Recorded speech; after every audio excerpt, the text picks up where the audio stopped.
আগামী দিনে আওয়ামী লীগের রাজনীতি থাকবে কি থাকবে না সেই কথা 1400 শহীদ পরিবারকে সিদ্ধান্ত নিতে হবে।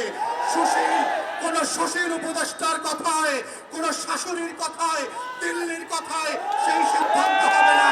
আমাদের বক্তব্য খুব পরিষ্কার, গণঅভ্যুত্থানের পক্ষের শক্তিরা গণতদন্ত কমিশনে গিয়ে উন্মুক্ত শুনানিতে অংশ নিয়ে বাংলাদেশের কোটি কোটি নাগরিক যেখানে নিবন্ধন করে তাদের মতামত দিতে পারবে, সেই মতামতের উপরে ভিত্তি করে আওয়ামী লীগ প্রশ্ন, গণহত্যার প্রশ্ন, জাতীয় পার্টি এবং 14 দলীয় দিল্লির গোলামদের ভবিষ্যৎ কি হবে সেইটা সিদ্ধান্ত নিতে হবে এবং সেই সিদ্ধান্তের উপরে ভিত্তি করে আওয়ামী লীগের ভবিষ্যৎ নির্ণীত হবে।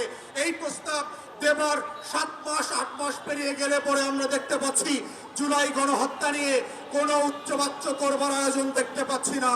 জুলাইয়ের গণকবর যেটা আমরা আগস্ট সেপ্টেম্বরে ভিজিট করেছি সেইখানে উপদেষ্টাদের যাবার কোনো মদত দেখতে পাচ্ছি না।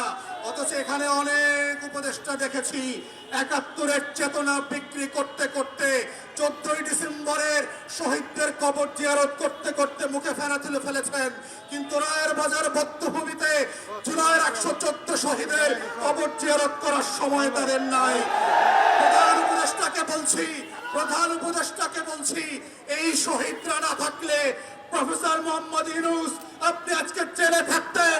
6 তলার বিল্ডিং, লিফট ছাড়া, বিদ্যুৎ ছাড়া বিল্ডিং এর 6 তলায় হাসিনা আপনাকে উঠবোস করাইতো, সেই দিনের কথা ভুলে যাবেন না।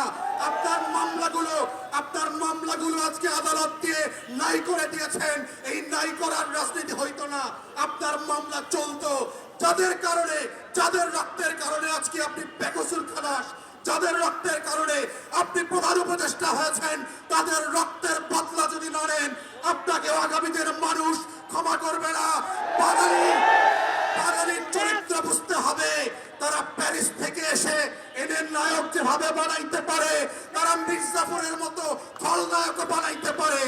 এই রক্ত দেওয়া শহীদ পরিবারের এই ইতিহাস ভুলে যাবেন না। তাই আমাদের বক্তব্য হচ্ছে গণতদন্ত কমিশনের মধ্য দিয়ে আওয়ামী লীগ প্রশ্ন রিজলভ করেন। এবং আমরা বারবার বলেছি বিভিন্ন প্রেসে এবং টকশোতে কি কি অপশন হতে পারে। প্রথম অপশন হচ্ছে নাৎসি মডেলে আপনি আউটরাইট আওয়ামী লীগ, জাতীয় পার্টি এবং 14 দলকে নিষিদ্ধ করে দেবেন। দ্বিতীয় অপশন হচ্ছে যদি ট্রুথ অ্যান্ড রিকনসিলিয়েশন ফর্মে যান সাউথ আফ্রিকার মডেলে, তাহলে কাদের বিচার করবেন, কোন কোন অপরাধের বিচার করবেন, আর কাদেরকে তওবা কমিশন করে হেফাজতের আলেমদের সামনে ক্ষমা চাওয়া মাফ করাইতে হবে সেইটা আলাদা করতে হবে। তাদেরকে আওয়ামী লীগ যেহেতু আমাদেরকে 3টা নির্বাচন